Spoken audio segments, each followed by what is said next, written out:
completely, if not monitored properly. Diving in today with Coralogix. Andre, how are you? I'm great, Evan. How are you? Good. Thanks so much for joining. Before we dive in, maybe introduce yourself and also the mission at Coralogix. Yes, no problem. Well, my name is Andre. I'm developer advocate here at Coralogix. Previously worked at Microsoft and various companies around the globe as a SRE and DevOps expert. So I work for some of the largest hedge funds all the way down to the smallest animation studios. So it's safe to say I have quite a lot of stories when it comes to DevOps and observability practices. Brilliant. And what's the big idea at Coralogix for those who may not be familiar? Well, we're an observability platform, so maybe I'll, Hmm. I'll set some context around observability and the evolution really with observability. So really, it's technology is fastly changing, as we know, with AI that's here now. But I mean, going back at my time as an SRE, it was a lot of monolithic applications, Mm. which was very simple to monitor. Well, and it was a very reactive kind of state. And then now we've moved into the cloud and microservices architecture, where we're now sending, Kubernetes clusters all around the globe, multi-cloud. So it's much more difficult to track, and of course, it's a data explosion. So observability now we call it 2.0, but really it's asking more questions of the business, being able to not just know what went wrong, but why, and understanding the context for our users all around the world. So with Coralogix, we have seen with this trend of data explosion, a lot of these traditional legacy observability providers, they would index data first in storage and then provide the analytics second in an index. And that can lead to a massive problem because you don't own that data, you're sending that data off. And as you're scaling and growing, especially with the AI explosion, of course, you're paying a lot of money to store that data and observe it. Coralogix flips that on its head, where we do the analytics first with our streamer technology. So we process the data in stream, analyze it, and then we store it after the fact. So that provides a lot of cost benefits, yes, but also the big benefit, especially this day and age with AI, you own the data in your own object storage, which is very powerful. Indeed, incredibly important approach in the Yeah. enterprise these days. So let's dive into this topic. What's happening behind the scenes when a chatbot starts to go off the rails, wrong or weird answers? What's happening there? Well, as I say, with the shift between monolithic applications to the microservices architecture and now AI, it's a completely different shift once again. So these things are fundamentally different. Like you're sending your business logic to a foundational model. You don't understand what's happening there. You can't see inside of it. It's like a black box. You cannot see. I've seen so many companies out there, DPD, one of them, where their chatbot actually went off and started, a disgruntled user got behind the system prompt and started asking it to say some not nice things about the business. I mean, it was swearing a lot. At the end of the day, it made the company look bad. It was telling the user to go look elsewhere for different businesses and stuff. Like, you don't want that happening in production. I would never allow that to happen. My time as a DevOps engineer, we would never ship bad code, but we're shipping bad AI, which is meant to be the most clever thing, but it's actually could be going fundamentally wrong in production. So why is this happening? Because I see this all the time. That's just like the shift to the cloud compute. Businesses are rushing to deploy cloud or rushing to deploy AI without thinking about how are we going to monitor this, how are we going to observe it. I see it all the time. So with Coralogix, we developed the AI Center. We invested £10 million in an AI Center of Excellence. Wow. So we have actual AI engineers working with observability data, but access to a lot of compute, because this stuff's expensive to run. So they need supercomputers to run these type of things and build these models. So we've developed the AI Center, which an LLM trace kit, which is an open source technology. We're built on open source, OpenTelemetry for your users that don't know. So that is a library that you can send your AI applications telemetry data, and you can actually see what's going on. You can see the LLM calls, you can see the conversations, but most importantly for agentic AI, you can evaluate the correctness of your agent. So you can then put in guardrails. So you can stop, like the GPT story, you can stop. That's a prompt injection attack. You can stop that, you can catch that, evaluate it, evaluate the conversation, And then with scoring, you can then come in and set some guardrails and stop that from damaging your business, for example. Brilliant. Wow, that's a really fascinating approach. Yeah. And there's a lot of issues around bias. How does bias sneak into chatbots even when they're trained on, smaller curated data sets? But so, I mean, it's just the amount of data there is, like, and Mm, 90% of the time these applications will be right, but there is that 10 to 5% that they can go wrong. So it just happens with hallucination when they lose context, when they go off tangent. They might even select, because at the end of the day they're selecting the closest match in terms of data with the vector DB, for example. mm, And if that goes offset and it starts going for a cache answer or something, and it's picking out the wrong answer, or it's just hallucinating, then bias can slip in. And how are you going to stop that? That's the main thing. Is like, a lot of companies have these AI applications out there, but they're not evaluating them. They're just letting them mm. run blind. So you really need some sort of evaluation, which would be, from our perspective, lots of small language models, like you just mentioned there. They're trained on little data sets, and they run outside the application, so they can go in and evaluate. Mm. What is the context here? Are we being potentially biased, or are we leaking sensitive data? There's a list that goes on, all these different kinds of evaluations, but that's critical when it comes to this agentic AI.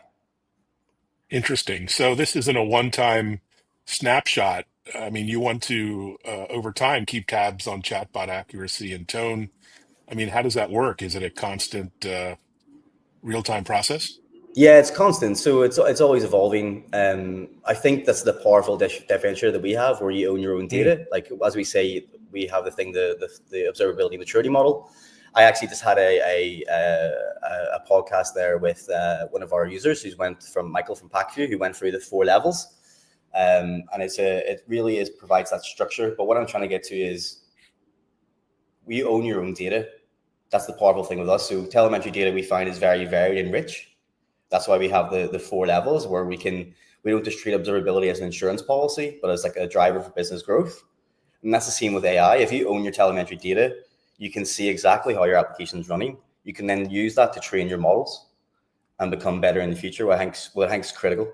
I think companies need to be really, if they get AI observability right now, then they will be really set up well for the future. fantastic.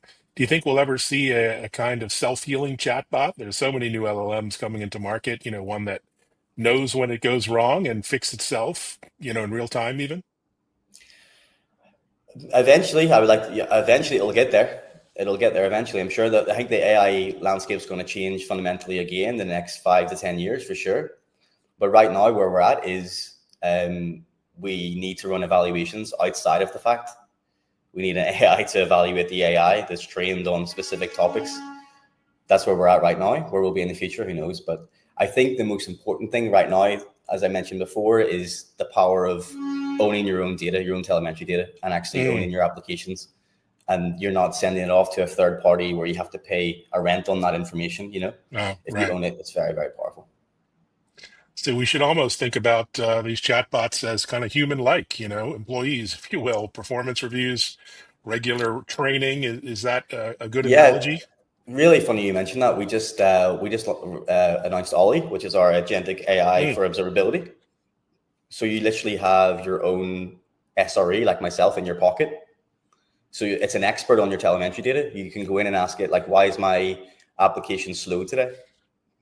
Questions that you would ask from like a business perspective or a non-techie, and you just get a full breakdown of, how the application is performing. You get some line graphs, pie charts, whatever you need, an exact breakdown of how your application is running and what's going wrong. And it actually asks you follow-up questions, being like, do you want an alert to potentially, if there was something wrong, like the AWS outage last week?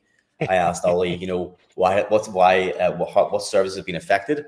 It gave me a complete service breakdown, and actually give me some remediations to try and maybe prevent it in the future, or some alerting that could help me detect it earlier and get the feedback out to my customers. So that's where we're going, and we want Ollie to be not just an SRE, but why not a product manager, a security expert.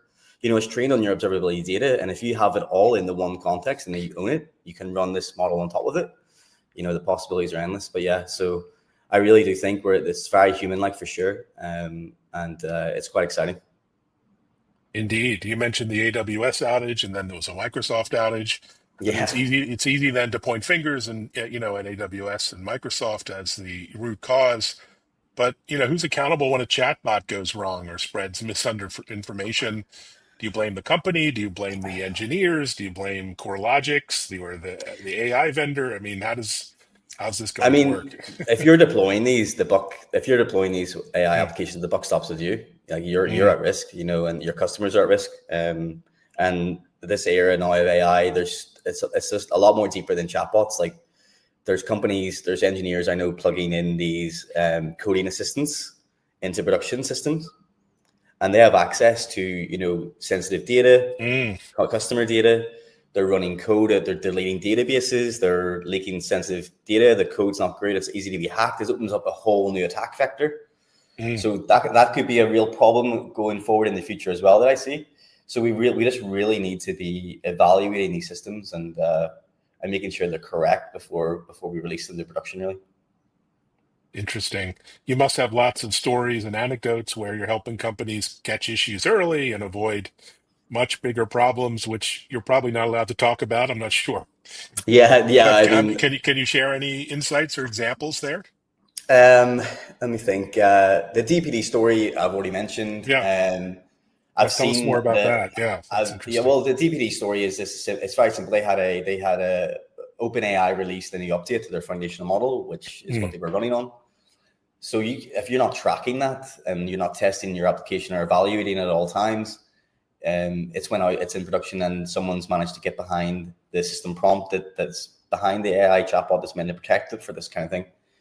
And they've managed to convince it to say some not nice things. They've got behind the mm, system. They found out a way to make it hallucinate, and then they've had a lot of fun with it. And mm. they've screenshot that and put it on Twitter across socials, and it went Oh, viral. of course, So and your users it can go goes and look at really that well. story. So, but there's also other stories where I don't want to name drop the companies in case I'm wrong, but I know like a car dealership, for example, where they're using AI chatbots and they're in the vector DBs, but they can't match, like, say, the proper model of the car, but they just confidently give back the wrong answer, like, oh, here's the price, even though it's not correct. And that could be a legally binding offer, for example, if the user accepts it, and Mm, suddenly they've got a car for a lot less or a lot more than what it's supposed to be. So things like that's where you can go wrong. So you really do need to have evaluators. Evaluators are the crown jewels currently when it comes to AI models. A lot of businesses are sharing, prompt engineers or prompts that are useful, different contexts that are useful, but they're not sharing evaluators, because they're critical. I think they're the real crown jewels when it comes to AI observability. interesting.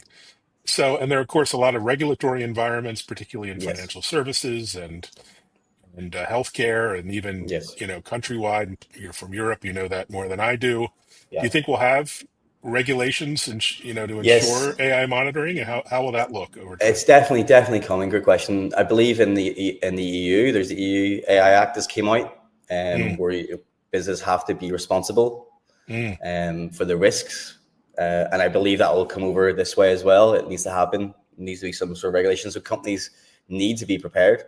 You can't just, like, as I said before, with the cloud compute explosion, where companies are just rushing to deploy applications and not thinking about monitoring. With AI, you really need to be ahead of it before you release it to production, because the you will get a fine, or you will fall into this risk of compliance. So yeah, no, that's a great point. I mean, the flip side is some could argue that constant monitoring undermines autonomous AI or maybe agentic. Is that a fair criticism, or is that just wishful thinking? I wouldn't say that. I mean, I just think the really powerful thing is, what does all this stuff run on? I mean, Mm, it's all data, and it's all data. So really think monitoring it all is not an issue. It can make things better. It can help you prevent potential disasters in the future. It can train your model, but the only way you can do that in a cost effective way is owning that telemetry data, which is very rich and can give you a lot of insights. Yeah. fantastic. Yeah. So you mentioned Ollie. That sounds like a big release that you guys were working on. Yes. Any peek into the future without giving away secrets, obviously, a roadmap or things that Yeah. customers might be asking? for? We are hoping to go GA with it hopefully soon. Hmm. Hopefully a big announcement at reInvent. Hopefully, fingers crossed. If any of your users there, come check us out at the reInvent and hopefully Mm. see a live demo of it. That'll be Wow. fantastic. Yeah, it's mind boggling. It gave me that aha moment yet again. I keep getting it at this company. It's amazing. First with the MCP server, that's like, as a developer, you're able to have a connection through like OpenAI or Claude to Coralogix, and you can query your data. I thought that was really impressive. And then Ollie is just another level where anybody from any walk of like any expertise level can go in and be an expert in observability, which is incredible. And then further down the line, if we think, okay, so you have an expert in your pocket, can we automate or schedule tasks, that at certain times, at certain areas around the globe, it's if you think about it that way, it's really, really interesting. Amazing. Well, this has been eye-opening for me. Thanks so much for sharing a peek behind the curtain, and have a great reInvent. I decided not to go given the Oh, you're air not going. traffic chaos. I decided Oh, to stay home, but hopefully you'll be posting and tweeting and fingers sharing crossed. more from the show. And thanks for joining. Really amazing Thanks, Evan. progress. Thanks, And thanks Evan. Thanks for everyone your for time. listening and yeah, watching and sharing the episode. Be sure to check out our sort of companion TV show, Tech Impact TV, on Bloomberg and Fox Business. Thanks everyone. Thanks, Andre.